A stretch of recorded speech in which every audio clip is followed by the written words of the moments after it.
আসসালামু আলাইকুম দর্শক, আশা করি আপনারা ভালো রয়েছেন। নেক্সাস টেলিভিশনের স্বাস্থ্য বিষয়ক নিয়মিত আয়োজন কেমন আছেন অনুষ্ঠানে আপনাদের স্বাগত জানাচ্ছি। আমি ডাক্তার মোহাম্মদ আনোয়ারুল আলম। স্বাস্থ্য সম্পর্কিত বিভিন্ন বিষয় নিয়ে আমরা অনুষ্ঠানে কথা বলে থাকি। দর্শক, আজকে আমরা যে বিষয়টা নিয়ে কথা বলতে চাই, নারীদের খুবই কমন একটা সমস্যা, সাধারণ সমস্যা, সেটি হচ্ছে ইউরিনে ইনফেকশন। আমরা বলি ইউরিনারি ট্র্যাক্ট ইনফেকশন। এই বিষয়টি নিয়ে আমরা আজকে কথা বলতে চাই এবং এই বিষয়ে কথা বলবার জন্য আমাদের সাথে স্টুডিওতে আছেন ডাক্তার তাসকেরা সুলতানা চৌধুরী, সহকারী অধ্যাপক ইউরোলজি বিভাগ, শহীদ সোহরাওয়ার্দী মেডিকেল কলেজ হাসপাতাল। আপনাকে স্বাগত জানাচ্ছি। এবং আমাদের সাথে জুমে থাকবেন অধ্যাপক ডাক্তার মোহাম্মদ শহীদুল ইসলাম, নিশ্চয়ই তিনি যুক্ত হয়ে যাবেন, কিডনি রোগ বিশেষজ্ঞ, রংপুর মেডিকেল কলেজ হাসপাতাল। আমরা আলোচনাটা শুরু করব। দর্শক চাইলে আপনারা যোগ দিন, সরাসরি আমাদেরকে ফোন করতে পারেন। পর্দায় দেখানো নম্বর রয়েছে, সেই নম্বরগুলোতে ফোন করে আপনাদের সমস্যা আপনারা আমাদের যে বিশেষজ্ঞ আছে তাদের কাছে জানতে চাইতে পারেন। বিশেষজ্ঞরা চেষ্টা করবেন আপনাদের প্রশ্নের উত্তর দেবার। আমরা আলোচনাটা শুরু করি। ডাক্তার তাসকেরা, যদি একটু বলি যে আমরা মেয়েদের ইউরিন ইনফেকশন নিয়ে কথা বলছি, ইউরিন ইনফেকশন জিনিসটা কি আসলে? ধন্যবাদ। ইনফেকশন আসলে ইনফেকশনের বাংলা যদি আমরা বলি, রোগীরা ইনফেকশনই চিনতে পারে, সেটা হচ্ছে প্রদাহ। প্রদাহ মানে হচ্ছে কোনো কারণে যদি ব্যথা পাই, ফুলে যায়। আমরা যেটা জানতাম ছোটবেলায় যে কোনো কারণে আমরা আঘাত পেলাম, তখন একটা জায়গায় তার রংটা পরিবর্তন হয়ে যায়, ফুলে যায়, লাল হয়ে যায়, ওই জায়গাটা ব্যথা করতে থাকে, কিছুক্ষণের জন্য ওই জায়গাটাকে অবশ অবশ মনে হয়। এই লক্ষণগুলো শরীরে যে কোনো জায়গায় হতে পারে, বাহিরে ভেতরে যে কোনো জায়গায়। তো এই বিষয়টা যখন প্রস্রাবের রাস্তা, কিডনির নালী বা মূত্রথলি, এই জায়গাগুলোর মধ্যে যদি হয়, তাহলে সেই জিনিসটাকে আমরা ইউরিনারি ট্র্যাক্ট ইনফেকশন বলি। আচ্ছা, তো রোগীরা কিন্তু এটা জানে, মানে এটা ইনফেকশন কথাটাই প্রচলিত। তাহলে আমরা যদি একটু সহজভাবে বলি, সেটা হচ্ছে তাহলে এটা কিন্তু খুব ছোট জায়গা নয় বোধহয় আসলে, কারণ কিডনিতেও সমস্যা হতে পারে। আবার আমরা যেটা বলি যে মূত্রনালী, আপনারা বলেন মূত্রাশয়, সব জায়গায় সমস্যার কারণেই হতে পারে জিনিসটা। হতে পারে। আচ্ছা, তো একটু যদি আমরা জানি যে মেয়েদের কি ঝুঁকি একটু বেশি? ইউরিনারি ট্র্যাক্ট ইনফেকশনকে আমরা যদি ব্রড হেডিংয়ে বলি যে ছেলে মেয়ে উভয়েরই হতে পারে, নো এজ ইজ ইমিউন, সবারই হতে পারে, তবে মেয়েদের তুলনামূলকভাবে একটু বেশি হয়।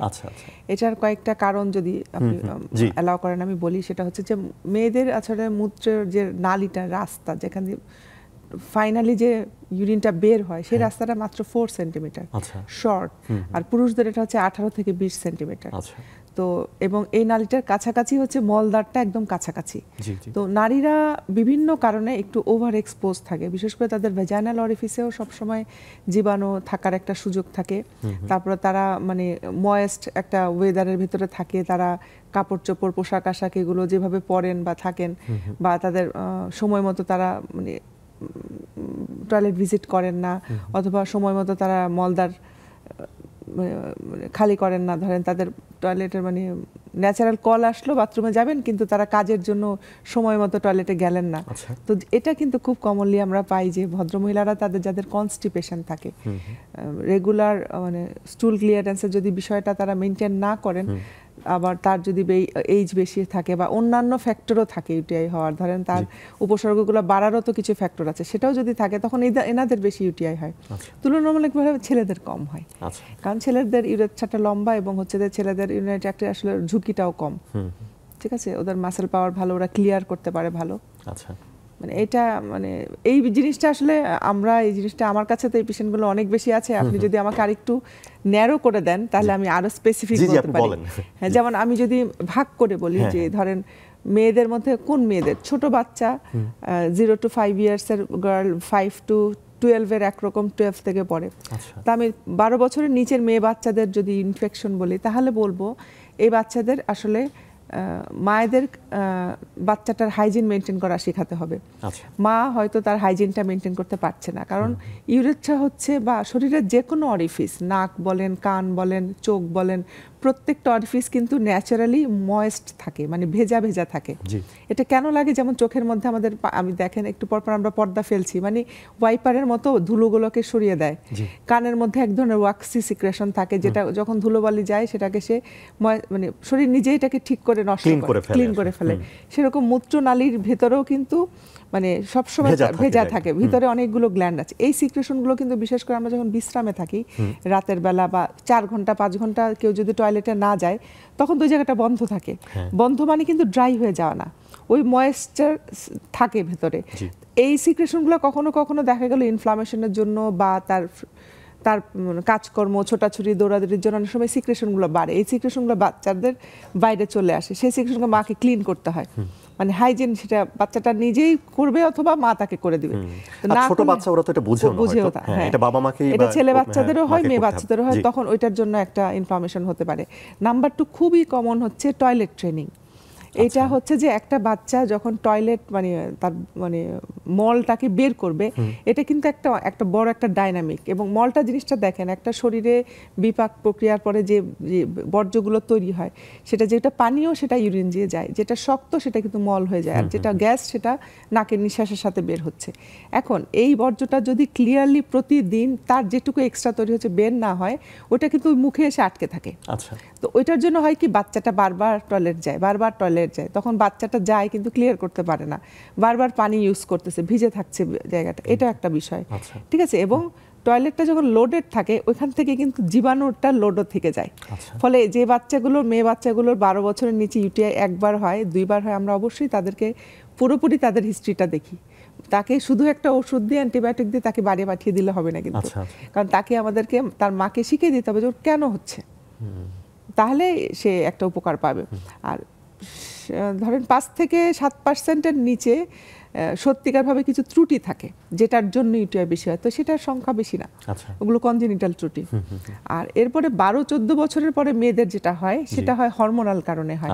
এটা হচ্ছে আপনার মনে করেন মেয়েদের যে মেনার্কি, যে মানে ঋতু যেটা শুরু হয় 12-13 বছর যে সাইকেলটা শুরু হয়, তখন হয় কি, এটা তো একটা পুরো একটা অর্কেস্ট্রা, একটা হরমোনের একটা খেলা শরীরের মধ্যে।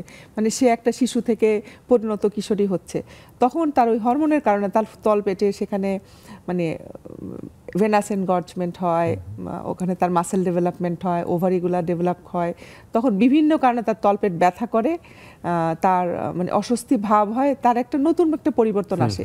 এবং এই সময় যেটা হয়, এদের যে পেলভিক ফ্লোরটা আছে, যেই মাসেলটার উপরে মূত্রথলিটা রিসাইড করে থাকে, মনে করেন আমাদের শরীরে এখানে একটা বোল আছে, এখানে একটা বোল আছে, উপরের দিকের বোলের মধ্যে থাকে 2টা লাংস এবং একটা হার্ট, নিচের একটা বোলের মধ্যে আমাদের সমস্ত খাদ্য নালীগুলো সবগুলো থাকে। ফলে আমরা যখন ছোটাছুটি করে দৌড়াদৌড়ি করি কিছু কিন্তু পড়ে যায় না, সবভাবে কভার করা থাকে। আচ্ছা, এখন কোনো একটা কারণে যদি এই মাসেলটা যদি স্পাজম থাকে, টাইট থাকে, স্পাজম থাকে, এটা ছেলে মেয়ে বাচ্চা যে কোনো সময় হতে পারে, তখন তাদের হয় কি, এইগুলোর ফাঁকে ফাঁকেই তো নালীগুলো যাচ্ছে, প্রস্রাবের নালীটা আটকে যায়। তো এইগুলোকে আমরা বলি ফাংশনাল ডিসঅর্ডার। মানে এই মাসেলটা কিন্তু কন্ট্রোল হয় ব্রেইন দ্বারা। তার মানে এই রোগীদের ফাংশনাল কিছু কারণ থাকতে পারে। মানে এই বাচ্চাটা হয় তার স্কুলে তার পড়াশোনায় সে খারাপ, অথবা তার উপর একটা চাপ থাকে, বিশেষ করে মাদ্রাসায় পড়া বাচ্চারা যাদের ওই যে মুখস্থ করার একটা টেন্ডেন্সি থাকে, বসে বসে পড়ে, মুখস্থ হয় না। আমি ওই ধরনের অনেকগুলো বাচ্চা পাই যারা ছেলে বাচ্চা মেয়ে বাচ্চা বারবার ইউটিআই হয়, আমি কোনো কারণ বের করতে পারি না। পরে যখন তাকে ছুটিতে নিয়ে যাওয়া হয় বাসায়, তাকে এটা বলা হয় যে তার এইটা বিশ্রাম নিলেই ভালো হবে, তার মা বাবাকে তারপর দেখা যাচ্ছে ইমপ্রুভ করে ওই মাসেলটাকে রিল্যাক্স করা। তাহলে এদের ক্ষেত্রে আপনি তো শুধু ট্রিটমেন্ট দিলে হবে না, ঠিক আছে? তাহলে এটা একটা বিষয়। আর এলডারলি ধরেন যারা ওয়ার্কিং উইমেন, আমি যদি 25 বছর বয়সে একটা মেয়ে মা হয়, সে বাইরে কাজ করে মা হয়, তাদের ইউটিআই কমন জিনিসটা হচ্ছে সেটা হোস্টের জন্য হয়তো তার শরীরের মানে হোস্ট ডিফেন্সের থেকে জীবাণুটা বেশি করা হয়ে গেল, তাদের হতে পারে। সেটা হওয়াটা স্বাভাবিক, কারণ আমরা ওই সময়টা এক্সপোজার বেশি থাকে, কারণ একটা সেক্সুয়াল লাইফে সে ঢোকে, সেখানে একটা এক্সপোজারের সুযোগ থাকে, হাইজিন মেনটেনের বিষয় আছে, বা মানে গ্যামাস যদি হয়, মানে মাল্টিপল পার্টনার যদি থাকে, সেখানে একটা প্রবলেম থাকে। তার মধ্যে তারা যদি ওয়ার্কিং পিপল হয়, দেখা গেল তারা সময় মতো তাদের নিজেকে তারা হেল্প করতে পারছে না, সেই সময় তাদের একটা রিস্ক বেড়ে যায়, তাহলে ওই সময়টা হওয়াটা স্বাভাবিক। কিন্তু এর নিচে একটা বাচ্চা বা মেয়ে বা ছেলের হলে তখন আমাদের কিন্তু ভাবতে হয়। আচ্ছা, আর আরেকটা যদি বলি, আরেকটু সামনে যদি এগোই, আসলে যে যখন মহিলাদের মেনোপজ হচ্ছে, তারপরেও কি এটা ঝুঁকি থাকে? অফকোর্স মেনোপজের সময় আরেকটা ধাক্কা আসে। মেনোপজ বলতে পেরিমেনোপজাল, ধরেন আমি যদি ধরি মেনোপজের 45 থেকে 52-53 বছরের মধ্যে সাধারণত বাংলাদেশের মেয়েদের মেনোপজটা হয়ে যায়। মানে তাদের পরিবেশ ভেদে, এক একজনের ফিজিক্যাল কন্ডিশন ভেদে 45 থেকে 52 এই সময়টা যেটা হয়, ভদ্রমহিলাদের ওনাদের অন্যান্য শারীরিক মানসিক পরিবর্তন হয়।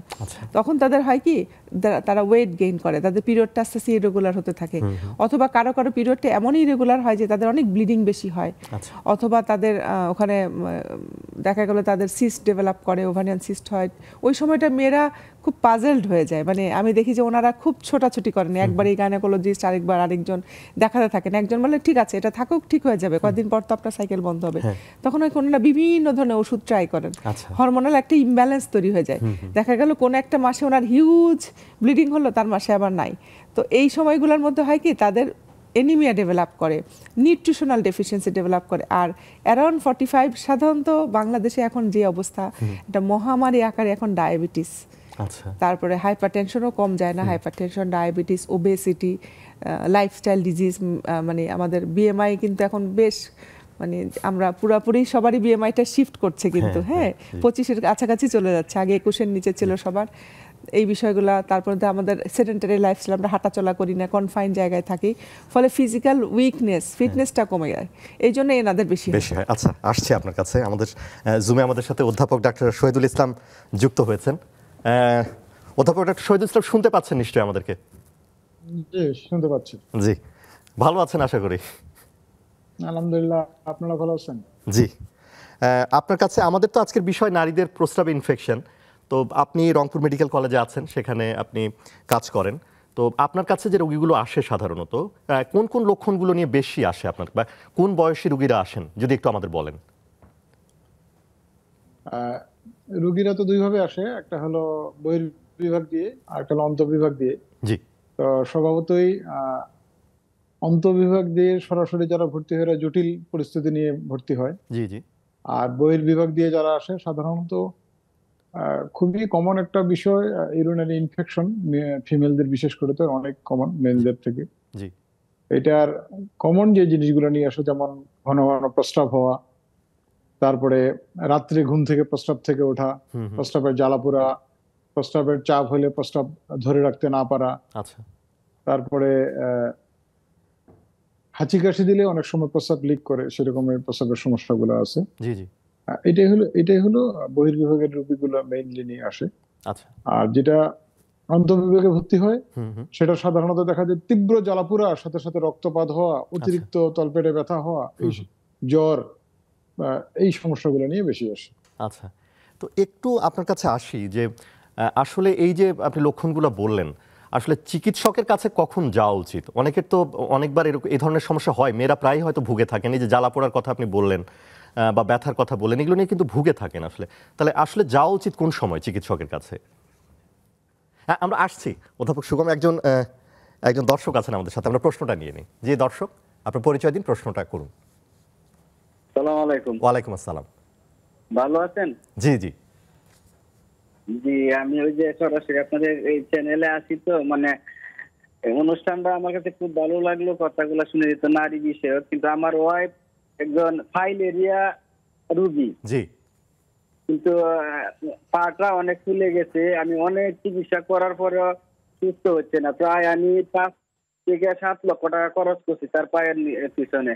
কিন্তু আমি বড় বড় ডাক্তার, পিজিতে বা ঢাকা মেডিকেল অনেক জায়গায় গেছি, কিন্তু ডাক্তার অনেক টেস্ট দেওয়ার পরে ও সবকিছু করার পরেও কিন্তু ইদানিং আবার 15 দিন ধরে এই রোগটা দেখা দিচ্ছে। কিন্তু রোগটা আসার পর কিন্তু তার ঘন ঘন প্রস্রাব হয়। আচ্ছা, কিন্তু যখন রানের গুড়া থেকে ব্যথাটা আসে, রানের গুড়া থেকে ব্যথাটা আসে পাটা ফুলে যায়, মানে প্রস্রাবটা রাখতে পারে না, মানে ঘন ঘন প্রস্রাব আসে। 1 ঘন্টা 1/2 ঘন্টা এরকম অবস্থায় প্রস্রাবটা আসে, ব্যথাটা যখন হয়। কিন্তু পাটা এখন অনেক ফুলা। কিন্তু ফাইলেরিয়ার এর থেকে আমার একটা কৃমিনাশক ওষুধ দিছিল 5 বছর খাওয়ার জন্য, কিন্তু এই ওষুধটা আমরা এই বছর আনতে পারি নাই। ফোন দিয়েছিলাম, ওনারা বলে ওষুধ নাই।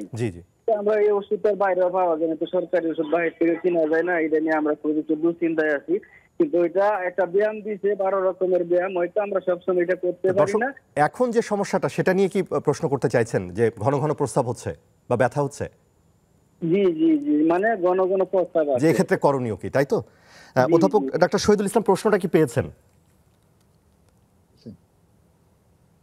প্রশ্নটা হলো, যেমন ধরেন এটা হলো সম্ভবত কুস্কিতে ব্যথা হয়, ওনার ফাইলেরিয়া আছে, রোগীর ফাইলেরিয়া আছে। ফাইলেরিয়া, এটা জি, ফাইলেরিয়ার সাথে যে প্রস্রাবের সরাসরি সম্পৃক্ততা থাকবে এরকম কোনো কথা নাই।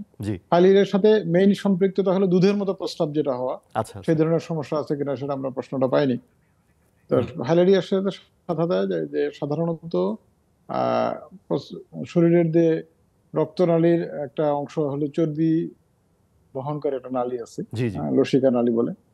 এইটার সঙ্গে যদি মূত্রথলি নালীর কোনো ভাবে কমিউনিকেশন হয়ে যায়, সেই ক্ষেত্রে কিন্তু দুধের মতো প্রস্রাবটা হয়। এটা একটা ফাইলেরিয়ার সমস্যা। কিন্তু ফাইলেরিয়া হলেই প্রস্রাবে ইনফেকশন হয়ে ঘন ঘন প্রস্রাব হবে, এটা সবসময় নাও হতে পারে।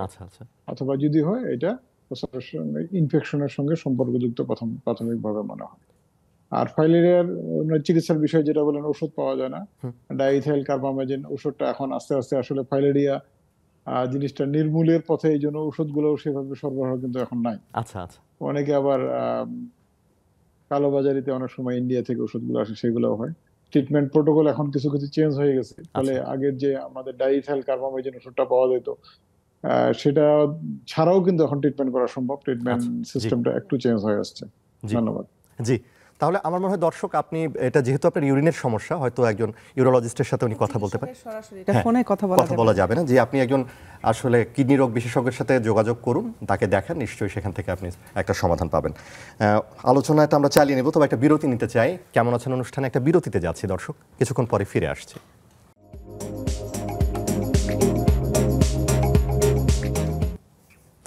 বিরতির পর ফিরে এলাম। কেমন আছেন অনুষ্ঠানে আমরা কথা বলছি নারীদের প্রস্রাবে সংক্রমণ এই বিষয়টা নিয়ে, এবং আমাদের সাথে স্টুডিওতে আছেন ডাক্তার তাসকিরা সুলতানা চৌধুরী, সহকারী অধ্যাপক, ইউরোলজি বিভাগ, শহীদ সোহরাওয়ার্দী মেডিকেল কলেজ হাসপাতাল, এবং জুমে আমাদের সাথে অধ্যাপক ডাক্তার মোহাম্মদ শহীদুল ইসলাম আছেন, ইউরোলজি বিশেষজ্ঞ, রংপুর মেডিকেল কলেজ হাসপাতালে তিনি রয়েছেন। আমরা কথা বলছিলাম, ডাক্তার তাসকিরা আপনার কাছে একটু আসতে চাই। সেটা হলো যে আপনি বলছিলেন যে যারা আসলে কাজ করছেন, আসলে মানে বাসার বাইরে কাজ করেন যে সমস্ত নারীরা, আসলে তাদের ক্ষেত্রে যেমন যেটা হয়, আপনি বলছেন যে সময় মতো না যাওয়া আসলে টয়লেটে, মানে প্রস্রাবের বেগ হলো কিন্তু তারা যাচ্ছেন না, অনেক কারণেই হয়তো এটা হয়। অনেকে আবার এটাকে ধরেন চেপে রাখছে। এটার কারণে কি ইনফেকশন বাড়তে পারে? এটা মানে একটা রিস্ক ফ্যাক্টর। আমি কিছুক্ষণ আগে যে এক্সপ্লেনেশনটা দিলাম আপনাকে, যে পেলভিক ফ্লোর মাসেল স্পাজম মানে হচ্ছে তার ফাংশনাল, সে মানে মানসিকভাবে ইউরিনটাকে কন্ট্রোল করছে। তার যখন একটা ন্যাচারাল কল আসছে যে তার ব্লাডার ফিল হয়ে গেছে, তুমি এখন টয়লেটে যাও, কিন্তু না আমি এখন যেতে পারবো না, আমি এখন ক্লাসে আছি। তো এটা উচিত কি? এটা উচিত না, যদি আমরা বলি না, সাথে সাথে যাওয়া উচিত। হ্যাঁ, আমরা মাঝে মধ্যে এরকম কিছু ক্যাম্পেইনিং করি স্কুলের মধ্যে, স্কুলের টিচারদের মধ্যে, যে টিচারদেরকে বলি যে আপনাদের কাছে যখন বাচ্চাগুলো টয়লেটে যেতে চায়, একটা কল নিয়ে আসে, তাদেরকে আপনারা যেতে দিবেন। এটা একটা মানে এটা একটা ন্যাচারাল কল, কারণ এটা বারবার তার এটা যদি সে বুঝতে পারে যে এই যাওয়াটা ইম্পর্টেন্ট, ছোটবেলা থেকে সে তার মাথায় যদি থাকে, তাহলে বড় হয়েও সে মাইন্ডসেটে যায়। আরেকটা জিনিস হচ্ছে যে বাধ্যতামূলকভাবে টয়লেটগুলো ক্লিন রাখা, কারণ টয়লেট ক্লিন না হলেও মানুষ যায় না। এটা একটা ব্যাপার, অনেক বড় ব্যাপার। জি, মেয়ে বাচ্চারা স্কুলে যায় ওই 7টা থেকে দুপুর 12টা পর্যন্ত, দেখা যায় যে বাসায় আসার আগ পর্যন্ত টয়লেট, খুবই কমন প্র্যাকটিস। তো এটা তো একটা সামাজিক আন্দোলনের মতো একটা বিষয় করা উচিত। একটু যদি আসি, ধরেন এই বাচ্চাগুলো যারা কিশোরী বয়সে যদি এরা এফেক্টেড হয়, একবার হলে কি বারবার হওয়ার ঝুঁকিটা থাকে না? থেকে যায়, অবশ্যই থেকে যায়, সেটা একটা বিষয় থেকে যায়। এবং হচ্ছে যে এটা ছেলে বাচ্চাদের ক্ষেত্রে আমরা বেশি আরো ভয় পাই। ছেলে বাচ্চাদের ক্ষেত্রে তাদের মানে ইউরোচাল চেঞ্জটা আরো বেশি হয়, তাদের মানে ইরাডিকেশন মানে ইনফেকশনটাকে সম্পূর্ণ কন্ট্রোল করাটা একটা ব্যাপার। ধরেন একটা মেয়েদের একটা সময় ওষুধ খেলে চলে, কিন্তু ছেলেদের ক্ষেত্রে আমরা আরেকটু বেশি সময় ধরে ওষুধ খেতে দিই। তো ওই দীর্ঘদিন ওষুধটা ঠিকমতো খাওয়া, এটাও কিন্তু পেশেন্টরা কমপ্লায়েন্ট থাকে না, করতে চায় না, তখনও দেখা যায় যে ওদের বারবার হয়। বা একটু যদি বলি, শুধু স্কুল কেন, অফিসের ক্ষেত্রেও আসলে মানে এই সুযোগ সুবিধা বোধহয় একটু থাকাও দরকার। অনেকে যেতে চান না নারীরা। অ্যাজ এ হোল সব জায়গারই টয়লেট ক্লিন করাটা একটা খুব জরুরি বিষয়। আমাদের ঘরের সামনের আঙিনা যেরকম আমাদের পরিষ্কার রাখার চেষ্টা করি আমরা, যে কেউ আসলে দেখবে ঘরের বসার ঘরটা, সেরকম টয়লেটটাও সবসময় ক্লিন রাখতে হবে। স্কুল, কলেজ, অফিস সব জায়গায় টয়লেট একটা ইম্পর্টেন্ট জায়গা, কারণ ওইটা থাকার কারণে অন্য সব জায়গায় কিন্তু ক্লিন থাকে। যে টয়লেট যদি নোংরা থাকে, দেখা গেল তো ওটাতে ইট ক্রিয়েটস নুইসেন্স। বডির মধ্যেও তাই, একটা আপনি বর্জ্যটাকে আপনি নিয়ে ঘুরে বেড়াচ্ছেন, সময়মতো আপনি ভয়েড করছেন না, তখন আপনার তো সমস্যা, ঝুঁকিটা বাড়বে। জি, অধ্যাপক ডাক্তার মোহাম্মদ শহীদুল ইসলাম, আপনার কাছে একটু আসি। আপনি বলছিলেন যে একটা তো আউটডোর বেসিস, ইনডোরে কিছু পেশেন্ট আছে, নিশ্চয়ই তাদের জটিলতা বেশি থাকে। তো একটু জানতে চাই যে ইউরিন ইনফেকশন যাদের হয়, যদি চিকিৎসা না করেন বা দীর্ঘ সময় কিছুই করলেন না, কি কি জটিলতা হতে পারে? ইনফেকশন তো ব্যাকটেরিয়া জনিত জটিলতা তো অবশ্যই হবে। জি জি। জটিলতার মধ্যে যে জিনিসটা দেখা যায় সেটা হলো অ্যাকিউট সিস্টাইটিস। সিস্টাইটিসটা হয়, সিস্টাইটিস হলো মূত্রথলির সংক্রমণ। হ্যাঁ, মূত্রথলির সংক্রমণ হলে যে জিনিসটা হয় যে ঘন ঘন প্রস্রাব হয়, অনেক সময় হেমোরেজিক সিস্টাইটিস হয়, তলপেটে ব্যথা হয়, প্রস্রাবের সাথে রক্ত আসে। ক্রনিক সিস্টাইটিস, এই অ্যাকিউট সিস্টাইটিসটা যত সহজ, ক্রনিক সিস্টাইটিস হয়ে গেলে এটা কিন্তু খুবই সমস্যা। এই কারণে যে ইনফেকশন কন্ট্রোল হয়ে গেলেও তার যে সমস্যাগুলো যেতে চায় না, যেমন ধরেন ঘন ঘন প্রস্রাব বা তলপেটে ব্যথা হয়, এটা কিন্তু সহজে যেতে চায় না। জি। এটা গেল একটা। যদি এই ইনফেকশনটা কোনোভাবেই কিডনিতে পৌঁছে যায় তাহলে পাইলোনেফ্রাইটিস হয়। পাইলোনেফ্রাইটিসটা হলো কিডনির ইনফেকশন এবং এটা খুবই ভয়ঙ্কর এবং কন্ট্রোল করাও খুবই ভয়ঙ্কর বিষয়টা। এটা ছাড়াও কিছু কিছু জন্মগত ত্রুটি আছে। কিডনি নালীতে অবস্ট্রাকশন থাকে, কিডনি ফুলে যায়। এইগুলোর ক্ষেত্রে যদি ইনফেকশন গুলো হয় তাহলে আরো ভয়ঙ্কর, বিশেষ করে যদি স্টোন থাকে। তাহলে এই ইনফেকশন হয়ে কিডনিতে পুজ হয়ে কিডনি নষ্ট পর্যন্ত হয়ে যেতে পারে। এরকম অনেক আমাদের রেকর্ড আছে যে কিডনিতে স্টোন আছে, এই স্টোনে থাকার ফলে কিডনি ফুলে গেছে, এটাতে ইনফেকশন হয়ে কিডনিতে পুজ হয়ে নষ্ট হয়ে কিডনি কেটে ফেলে দেওয়া লাগছে। এরকম পর্যন্ত জটিলতা পর্যন্ত হতে পারে। তাহলে অনেক ধরনের আসলে মানে এই জিনিসটা যদি চিকিৎসা না করা হয় তাহলে বড় ধরনের ক্ষতি হতে পারে আসলে, এবং বারবার হলেও তো এই ঝুঁকিটা বোধহয় আরো বাড়ে নাকি? বিশেষ করে বয়স্ক এবং ভাইয়া যেটা বললেন যে জন্মগত ত্রুটি যদি থাকে বা কারো যদি রিস্ক ফ্যাক্টর থেকে থাকে, যেমন ডায়াবেটিস থাকলো, অথবা কেউ আর্থ্রাইটিস বা অন্য কোনো কারণে শরীরে স্টেরয়েড জাতীয় ওষুধ গ্রহণ করছেন, অথবা যেমন ধরেন ব্রঙ্কিয়াল অ্যাজমা কারো যদি থাকে, শ্বাসকষ্ট, বা এসব রোগীরা কিন্তু দীর্ঘমেয়াদী স্টেরয়েড জাতীয় ওষুধ ভক্ষণ করেন, ওনাদের কিন্তু শরীরের ইমিউনিটি কম থাকে। ওনাদের ক্ষেত্রে ইউটিআই গুলা মানে স্মল থেকে অনেক বেশি খারাপ হয়ে যায়। অল্প থেকে তারা এটা ভালনারেবল থেকে তারা একেবারে দেখা যায় ইউরোসেপসিস হয়, তখন হসপিটালে ভর্তি করা লাগে, ইনজেকশন দিয়ে মাধ্যমে অ্যান্টিবায়োটিক দিতে হয়, ওষুধ দিতে হয়, স্যালাইন দিতে হয়, মানে এটার মরবিডিটি মানে মৃত্যুর ঝুঁকিটা কিন্তু বেড়ে যায় তখন।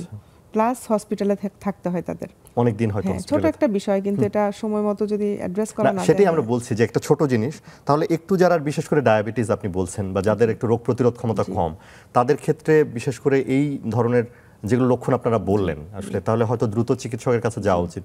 এবং মানে ডায়াবেটিস বা পুরনো বয়স্ক মানুষদের যেটা আমরা করে, আপনারা লক্ষণের অপেক্ষা করবেন না, প্রতি বছরে আপনার অবশ্যই 2 বার 6 মাস পর পর আপনারা হেলথ চেক আপ করবেন। রুটিন হেলথ চেক আপ করলে হবে কি, আপনি জানবেন যে আপনার রিস্কগুলো কোথায় আছে।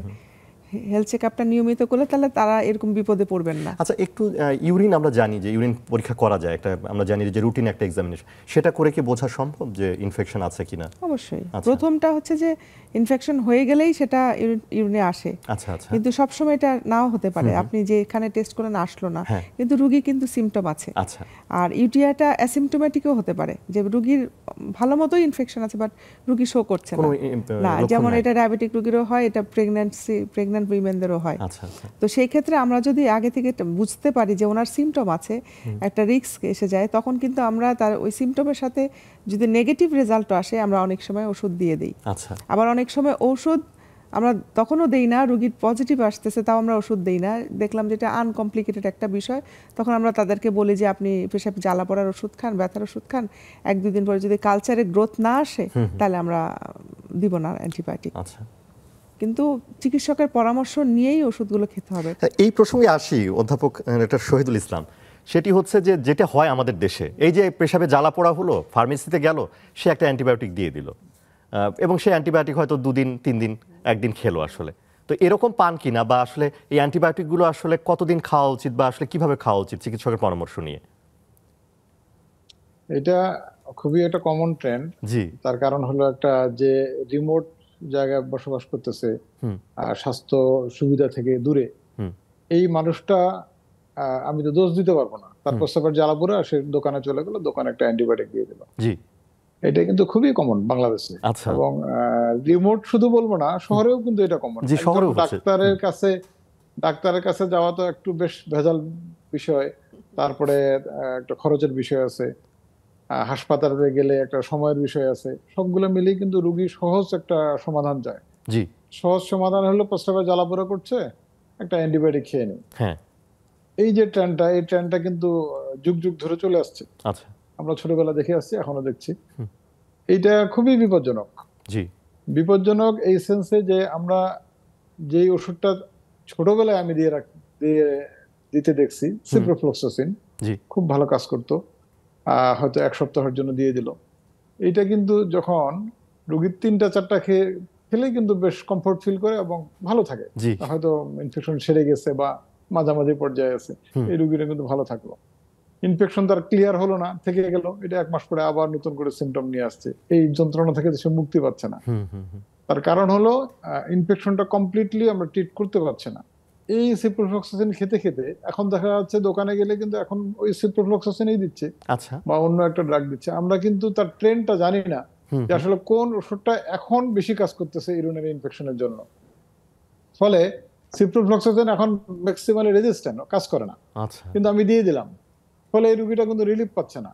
আবার 3 দিন খাচ্ছি, 2 দিন খাচ্ছি, বেশ ভালো থাকতেছি, এইটা কিন্তু আবার ড্রাগ রেজিস্ট্যান্স তৈরি করতেছে। সুতরাং সবকিছু মিলে একটা ভয়াবহ পরিস্থিতি তৈরি করে, না রোগীটা ঠিক মতো ভালো হচ্ছে, না ওষুধটা খাওয়া কমপ্লিট হচ্ছে। ফলে আমার 2টা ঝুঁকি থেকে যায়, একটা হলো বারবার ইনফেকশন হওয়ার ঝুঁকি, আর 2 নম্বর হলো ড্রাগ রেজিস্ট্যান্স হওয়ার ঝুঁকি। বা ড্রাগ রেজিস্ট্যান্স হওয়াটা সবচেয়ে বিপজ্জনক, তার কারণ এই কমন ড্রাগগুলো রেজিস্ট্যান্ট হয়ে গেলে এরপরে আমাদের ব্যয়বহুল ড্রাগের দিকে যাওয়া লাগবে এবং চিকিৎসাটা অত্যন্ত জটিল হয়ে যাবে। এটা অবশ্যই অ্যাভয়েড করা উচিত। কমপক্ষে থানা লেভেলের একজন MBBS ডাক্তারের পরামর্শ নেওয়া উচিত, যে এটা কমপ্লিট সলিউশন দিতে পারবে। এখন যেটা সুবিধা হলো যে উপজেলা লেভেলে কিন্তু একটা ইউরিন টেস্ট হয়। ইউরিনে ইনফেকশনটা আছে কিনা ডিটেক্ট করা যায়, হয়তো কালচারটা হয় না, কিন্তু ইনফেকশনটা ডিটেক্ট করা যায়। সেই ক্ষেত্রে ডাক্তাররা জানে এখন যে কমন কোন অ্যান্টিবায়োটিক গুলা এই মুহূর্তে ইউরিন ইনফেকশনের জন্য ভালো। তাহলে সেক্ষেত্রে কালচার না করেও কিন্তু একটা অ্যান্টিবায়োটিক দেওয়ার সুযোগ আছে। কালচার করতে গেলে আপনাকে জেলা শহরেও সব জায়গায় হয় না, বিভাগীয় শহরে যাওয়া লাগতেছে। সেক্ষেত্রে কমন ট্রেন্ড অনুযায়ী অ্যান্টিবায়োটিক দিলে তারপরে একটা চেক আপ করে সে দেখলো আবার ইউরিন ইনফেকশনটা কিওর্ড হলো কিনা, সিমটম কমলো কিনা, এটাতে কিন্তু দেওয়ার যথেষ্ট যুক্তি আছে এবং এটা খুব সঠিক বলে আমি মনে করি, একদম ব্লাইন্ড দেওয়ার থেকে। ধন্যবাদ। জি, তাহলে আসলে যেটা উচিত যে অ্যান্টিবায়োটিকটা আসলে মানে একটা নির্দিষ্ট সময় পর্যন্ত ব্যবহার করা, কারণ আপনি 1 দিন 2 দিন খেয়ে বন্ধ করে দিলেন, তাহলে তো আবার ওই ইনফেকশন হবে, সেই অ্যান্টিবায়োটিক আবার সেটাতে কাজ করছে না।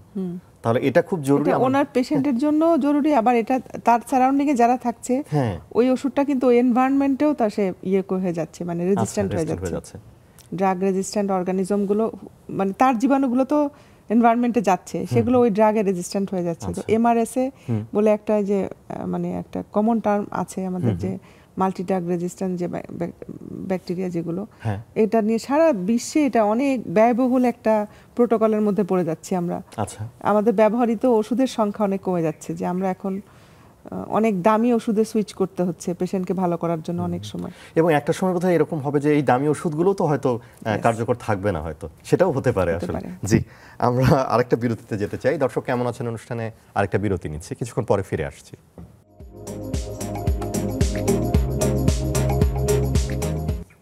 দর্শক আরেকটা বিরতি নিয়ে ফিরে এলাম। কেমন আছেন অনুষ্ঠানে মেয়েদের প্রস্রাবে ইনফেকশন বা সংক্রমণ, এটা নিয়ে আমরা কথা বলছি। আমাদের সাথে ডাক্তার তাসকিরা সুলতানা চৌধুরী রয়েছেন এবং জুমে আছেন অধ্যাপক ডাক্তার শহীদুল ইসলাম। ডাক্তার তাসকিরা, আপনার কাছে একটু আসি। সেটা হলো যে আপনি বলছিলেন যে গর্ভাবস্থায় ঝুঁকি একটা বাড়ে ইনফেকশনের, তারপর ডেলিভারির পরেও হয়তো ঝুঁকি একটা বাড়ে, আবার একটা হচ্ছে যে যখন আপনি বলছেন মেনোপোজের পরে, তো কেন বাড়ে এই ঝুঁকিগুলো বা কি করণীয়? গর্ভাবস্থায় বাড়ার কারণ হচ্ছে হরমোনাল কারণ। ওই সময় একটা মায়ের শরীরের উপর যে লোডটা পড়ে, তার একটা রিল্যাক্সেন একটা হরমোন আসে, প্রোজেস্টেরন একটা হরমোন আসে। এতে হয় কি ইউরিনারি ট্র্যাক্ট রিল্যাক্স, মাসেলগুলো রিল্যাক্স হয়ে যায়, ফলে জীবাণুর সংক্রমণ হওয়ার সম্ভাবনা বেড়ে যায়। প্লাস হচ্ছে তখন ইউরিনারি ফ্লো বা কিডনিতে ব্লাড ফ্লো বেড়ে যায়, তাদের ইউরিনটা ঘন ঘন হওয়ারও একটা টেন্ডেন্সি হয়।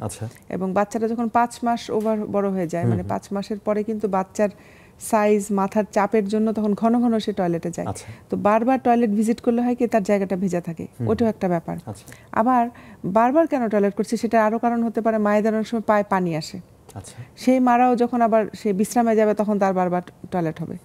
তো এইসব কারণে তখন বাড়ে। একটু এখানে ইন্টারাপ্ট করে আপনাকে, ওই সময় কি একটু পরীক্ষা করে নেওয়া উচিত আসলে? সেই জন্য তো অ্যান্টিনেটাল চেকআপ একটা রুটিন হচ্ছে ইউরিন আরএমই করা। ওখানে যদি অ্যালবুমি বিশেষ করে প্রোটিন যায় কিনা, পাসসেল যায় কিনা, সেটা সাধারণভাবেই দেখা যায়। এই চেকআপ নরমাল দেখে নেওয়া উচিত। কারণ আপনি বলেন যে প্রেগন্যান্সির সময় এমনিতেই তো ঘন ঘন বাথরুম হয়, এই লক্ষণটা হয়তো অনেকে বলে যে না এটা তো হয়তো লক্ষণ না, এটা তো এবং ওদের ওই সময় জ্বর আসা বা ব্যথা এগুলো নাও বোধ হতে পারে। ওটাকে সে ন্যাচারালি সে ফিলও নাও করতে পারে, কারণ প্রেগন্যান্সির কারণে অনেক কিছুই তখন একটু মানে অন্য জিনিসগুলো চাপা পড়ে যায়। দর্শক আছেন, আমরা ফোনটা নেই। জি দর্শক, আপনি পরিচয় দিন, প্রশ্ন করুন। আসসালামু আলাইকুম। ওয়ালাইকুম আসসালাম। গাজীপুর থেকে বলছি। জি জি শামীম। জি জি স্যার, আমার ওই একটা বাচ্চা, মেয়ে বাচ্চা, 6 বছর বয়স। জি তো তার নেফ্রাইটিক সিনড্রোম হয়েছিল 2.5 বছর বয়সে। জি এরপর থেকে আল্লাহর রহমতে ওই অ্যালবুমিন এখন আর যায় না। কিন্তু ওই আমরা তো এই 1 মাস 2 মাস পর পরই ইউরিনারিটা করি। আচ্ছা এখন এই কিছুদিন আগে ওই ঘন ঘন বেশি ঘন ঘন প্রস্রাব করে। আচ্ছা তখন ঘন ঘন প্রস্রাব করার পরে আমি একজন শিশু রোগ বিশেষজ্ঞের কাছে নিয়ে যাই। উনি ইউরিনারি দিল, দেওয়ার পরে আমি ওই দেখাইলাম, বললো যে তেমন ভালো আছে। আচ্ছা উনি ওই সেপোটিল প্লাস একটা সিরাপ 1.5 চামচ করে 2 বার 10 দিন দিল। আর জিন দিয়ে একটা সিরাপ দিল, আর কিছু দেয় নাই। জি এরপরে আবার এটা থেকে এখনো ঘন ঘন করে। আচ্ছা এখন পরে আবার গেলাম, যাওয়ার পরে উনি ওই ইউরিন সিএসটা দিল, আজকে রিপোর্ট পেলাম, ওটাও ভালো আছে। আচ্ছা কিন্তু ঘন ঘন প্রস্তাব হচ্ছে, এটাই বলছেন? জি হ্যাঁ, নেফ্রাইটিক সিনড্রোম ছিল। প্রশ্নটা পেয়েছেন ডাক্তার তাসকিনা? আচ্ছা, ধন্যবাদ আপনাকে। একটা জিনিস মনে করতে হবে, একটা মানুষের একটা অসুখ থাকলেই যে আরেকটা মানে অ্যাডিশনাল কিছু হবে না তা কিন্তু না। ঘন ঘন প্রস্রাব হওয়াটা একটা বাচ্চার ক্ষেত্রে বা বড়দের ক্ষেত্রে কোনো অসুখ কিন্তু না, এটা একটা লক্ষণ। এটা একটা সময়ের সাথে এটা রিলেটেড হতে পারে। যখন এখন কিন্তু প্রচন্ড একটা গরম চলছে, প্রচন্ড তাপদাহ, কিন্তু মানুষ এখন পানি অনেক বেশি খায়। দেখা যেতে পারে বাচ্চাটা হয়তো পানি বেশি খাচ্ছে, অথবা তার খাবারের কারণে বাড়ির জন্য তার বারবার টয়লেট হচ্ছে। কিন্তু নেফ্রোটিক সিনড্রোম বা নেফ্রাইটিক সিনড্রোমের পেশেন্টদের অবশ্যই ওনাকে যেভাবে উনি ফলো আপ করছেন এভাবে করে যাবেন। মানে নিজেরা কিন্তু একটা সিমটম 1 দিন 2 দিন 3 দিন সর্বোচ্চ 3 দিনের বেশি যদি কোনো একটা জিনিস চোখে পড়ে যে বাচ্চাটা 3 দিনের বেশি হয়ে গেছে, এখনো তার ঠিক হচ্ছে না, বারবার যাচ্ছে, দিনে ধরেন 8-10 বার যাওয়াটা স্বাভাবিক, সে যদি দিনে 14-15 বার করে, তখন অবশ্যই আমাদের খবর নিতে হবে যে ও কেন হচ্ছে। এটা মানে ও অন্য বাচ্চার থেকে আলাদা। অ্যান্টিবায়োটিক খাবে, এবং এনাদের এমনও হতে পারে লো ডোজে ওদেরকে তো 3 মাস 6 মাসের ওষুধ আমরা দিয়ে ফেলি, দিতে হয় কাউকে কাউকে, হ্যাঁ, কারো যদি আমি মনে করি, কারণ না হলে দীর্ঘমেয়াদে কিডনির মধ্যে ক্ষতিগ্রস্ত হয়ে যাবে যদি ইনফেকশন থাকে। তো সেটা আপনাকে অবশ্যই ওনাকে তো চিকিৎসকের সাথে কথা বলতে হবে। এই বাচ্চাটা কখনোই আপনারা যে কোনো ডাক্তারের কাছে যাবেন না, আপনাদের যে নিজস্ব যে ডক্টর, যে আপনি যার কাছেই করেছেন সেই চিকিৎসকের সাথেই কথা বলে পরামর্শ নেওয়া উচিত আসলে। যে অসংখ্য ধন্যবাদ দর্শক ফোন করবার জন্য। আপনি বলছিলেন যে প্রেগন্যান্সির সময় যে প্রেগন্যান্সির এটা আরেকটা হচ্ছে প্রেগন্যান্সি শেষ হয়ে যাওয়ার পর বাচ্চাটা হয়ে যাওয়ার পরে কিন্তু মায়ের প্রথম 1 সপ্তাহ 2 সপ্তাহ একটু প্রবলেম হয়। সেটা কি হতে পারে? ঘন ঘন প্রস্রাব হওয়া। সেটা হচ্ছে কি, অনেক মাদেরই 2 পায়ে পানি আসে, প্রেগন্যান্সির জন্য সারা শরীরে পানি জমে। সেটা কিন্তু প্রথম 1-2 সপ্তাহে যেটা ক্লিয়ার হয়, এটাকে আমরা দিনের বেলা যদি বেশি আমরা ফ্রিকোয়েন্সি বলি, রাতের বেলা নকচুরিয়া বলি, এটা স্বাভাবিক। আবার দেখা যায় যে সাময়িকভাবে প্রস্রাব করতে অসুবিধা হচ্ছে, মানে ওনার বেগ হচ্ছে, যাচ্ছে কিন্তু হচ্ছে না, মনে হচ্ছে রিটেনশন। এটা জন্ম হওয়ার পরপরই, ধরেন নর্মাল ডেলিভারিতে হয়, সিজারেও হতে পারে, যেটা হয় অপারেশনের কারণে তলপেটটা বা যে জায়গায় অবশ করা হয়, পরে দেখা যায় যে সে পেশাব করতে পারছে না, এটা সাময়িক। তখন দেখা হয় তাদেরকে একটা ক্যাথেটার করে দেওয়া হয় বা নল পরিয়ে দেওয়া হয়। এই নলটা যখন খোলা হয়, খোলার 4-5 দিন পরে তার মধ্যে ওই মানে মেকানিজমটাকে সে অভ্যস্ত থেকে যায়, দেখা যায় সে ইউরিনটা কন্ট্রোল করতে পারে না। তখন ওনারা আবার ফ্রাস্ট্রেটেড হয়ে যায়, কী হলো, অপারেশন পরে কেন ইউরিন ঝরছে। তখন তাকে আমরা আসলে আশ্বস্ত করি, বুঝি যে কেন হতে পারে। ন্যাচারালি অনেকের অনেক বড় বাচ্চা হয়, বা অনেকক্ষণ অবস্ট্রাক্টেড লেবার ছিল, আটকে ছিল বাচ্চাটা, তাদের কিন্তু একটু প্রবলেম হতে পারে। সেক্ষেত্রে আমরা 1-2 সপ্তাহ আগে থেকেই তাদের ক্যাথেটার পরিয়ে রাখতে পারি, তাদেরকে কিছু ব্যায়াম শিখতে দেই, তাদেরকে আমরা কিছু লাইফস্টাইল চেঞ্জ করার বলি, কিছু খাবার অ্যাভয়েড করতে বলি, কিছু পরিমাণ পানি এই পরিমাণ খাবেন, এর থেকে বেশি খাবেন না, হ্যাঁ, আবার কমও খাওয়া যাবে না, তাদেরকে আমরা উপদেশ দিই। এগুলো সবই কিন্তু সাময়িক, ঠিক হয়ে যাবে। আর বয়স্ক মহিলাদের যেটা মনে করেন, মানে এই প্রশ্নটা আমি আশা করছিলাম যে বাংলাদেশে কিন্তু এখন কিডনি রোগীর, মানে কিডনি নষ্ট হয়ে যাওয়া রোগীর সংখ্যা কিন্তু অনেক বাড়ছে। তো এইটার কারণ হিসেবে আমাদের ইউরোলজিক্যাল কোনো ডিজিজ দায়ী কিনা, এই প্রশ্নটা কিন্তু আমাকে অনেকেই করেন, এটা আমি নিজে থেকে বললাম। এইটার জন্য বিশেষ করে ভদ্র মহিলা রোগীরা যাদের কিডনিটা নষ্ট হচ্ছে, বেশিরভাগ দায়ী হচ্ছে আনকন্ট্রোল হাইপারটেনশন আর আনকন্ট্রোল ডায়াবেটিস। এই ডায়াবেটিস আনকন্ট্রোল থাকলে হয় কি, তাদের শরীরের সমস্ত জায়গায় সমস্ত অর্গানগুলোই ক্ষতিগ্রস্ত হয়, তার মধ্যে কিডনি একটা বড় জিনিস। এটার পাশাপাশি তারা হয় কি, তাদের মূত্রথলিটার নার্ভগুলো একটু ডিসেন্সিটাইজ হয়ে যায়, এটাকে আমরা বলি ডায়াবেটিক সিস্টোপ্যাথি। ফলে ওনারা যদি যে ইউরিনটা জমে, ওনারা টের পান না। বলবেন কি, আমি তোমার সকালবেলা একবার টয়লেট করে যাই, দুপুরে একবার আমি জোহরের নামাজ পড়ে যাই, আর আমি এশার নামাজ পর্যন্ত আমার কোনো বেগ হয় না, আমার কোনো অসুবিধা হয় না, আই ক্যান ম্যানেজ। কিন্তু এই ম্যানেজ করাটা তো ঠিক না। মানে উনি কিন্তু এটাকে অভ্যস্ত, দিনে 3 বার কি 4 বার যাচ্ছে। এই যে একটা রিটেনশনের যে একটা, এই যে জমিয়ে রাখার যে প্রবণতা, এটা একটা সময় পরে যে সে কিন্তু আর ধরে রাখতে পারে না, বা এটার জন্য তার কিডনি ফেলিওর হতে পারে। মানে বারবার ইনফেকশন হয়, কিডনিগুলো ক্ষতিগ্রস্ত হয়, ওষুধ খাচ্ছে কিন্তু ইউরিন ক্লিয়ার হচ্ছে না। মানে উনি ওষুধ খাচ্ছেন অ্যান্টিবায়োটিক জীবাণুর জন্য, অ্যান্টিবায়োটিক বন্ধ করছেন, 15-20 দিন পর আবার ওনার অসুখ হচ্ছে। একটা সময় পরে যে ওনারা অস্থির হয়ে তখন আমাদের কাছে আসেন, তখন আমরা দেখি ওনার তো প্রস্রাব জমে থাকে। এখন এই প্রস্রাব বের করে যাওয়ার সিস্টেমটা ওনাকে যতক্ষণ আমরা শিখিয়ে দিব, উনি কিন্তু রিস্কে থেকে গেলেন। এই রোগীগুলো আমরা অনেক পাই, বিশেষ করে আমার প্রাইভেট প্র্যাকটিস এবং আমার সরকারি ওপিডিতে এনারা আসেন, এবং এনাদের জাস্ট হচ্ছে প্রস্রাবটা বের করে দেওয়ার পদ্ধতিটা, মানে এটা ওনাকে বুঝিয়ে দেওয়া এবং ওনাকে হিসাব রাখা যে রোজ আপনার 1200 থেকে 1500 ml ইউরিনটা বের হচ্ছে কিনা শরীর থেকে। বের না হলে তাহলে আপনাকে এটা ব্যবস্থা নিতে হবে, তাহলে আপনি ভালো থাকবেন। জি, অধ্যাপক ডক্টর শহীদুল ইসলাম, আপনার কাছে আসি, আমাদের সময় বেশি নেই। এই যে ইনফেকশন হচ্ছে প্রস্রাবে নারীদের ক্ষেত্রে, একটু চিকিৎসা নিয়ে বলুন, এবং আপনি সতর্কতার জায়গাটা কোথায়, আপনার পরামর্শ কি আমাদের দর্শকদের উদ্দেশ্যে? আনমিউট করতে হবে অধ্যাপক শহীদুল ইসলাম, একটু আনমিউট। ইনফেকশনের ক্ষেত্রে সতর্কতা একটা খুবই গুরুত্বপূর্ণ অংশ। ট্রিটমেন্টটা তো খুব স্বাভাবিক একটা প্রক্রিয়া। সতর্কতার ক্ষেত্রে বিশেষ করে মহিলাদের ক্ষেত্রে সবচেয়ে গুরুত্বপূর্ণ, তার কারণ মেয়েদের ক্ষেত্রে কিন্তু ইউরিনারি ইনফেকশন হওয়ার সম্ভাবনাটা খুবই বেশি থাকে। তার কারণ হলো মেয়েদের যৌনাঙ্গের সাথে খুব একসাথেই থাকে হলো প্রস্রাবের রাস্তা, যৌনাঙ্গ সবসময় একটা ভেজা অবস্থায় থাকে, সেখানে ইনফেকশন হওয়ার চান্সটা খুবই বেশি থাকে। মেয়েদের প্রস্রাবের রাস্তা হলো শর্ট, মাত্র 4 সেন্টিমিটার, এখানে সহজে ইনফেকশনটা ঢুকে যাওয়ার সুযোগ থাকে। বিভিন্নভাবে ইনফেকশন হওয়ার টেন্ডেন্সিটা মেয়েদের ক্ষেত্রে সবচেয়ে বেশি। সেক্ষেত্রে সবচেয়ে গুরুত্বপূর্ণ যে জিনিসটা হলো যে পার্সোনাল হাইজিন। পার্সোনাল হাইজিনটা সবচেয়ে গুরুত্বপূর্ণ, এবং আমরা সবসময় বলি যে প্রস্রাব করার পরে খুব সুন্দরভাবে পানি বেশি করে নিতে হবে, নিয়ে ক্লিন করতে হবে। আর 2 নম্বর হলো শারীরিক যে সম্পর্কগুলো আছে সেটার পরে এবং আগে সুন্দর করে সোপ ক্লিন করে নিলে সবচেয়ে ভালো। অন্তপক্ষে জীবাণুর যে লোড আছে স্থানীয়ভাবে এই জীবাণুর সংখ্যাগুলো কমে যাবে, ইনফেকশন হওয়ার চান্সটা কম থাকবে। 3 নম্বর হলো মেয়েদের হলো মাসিকের সময় একটা পেট পড়ার বিষয় আছে।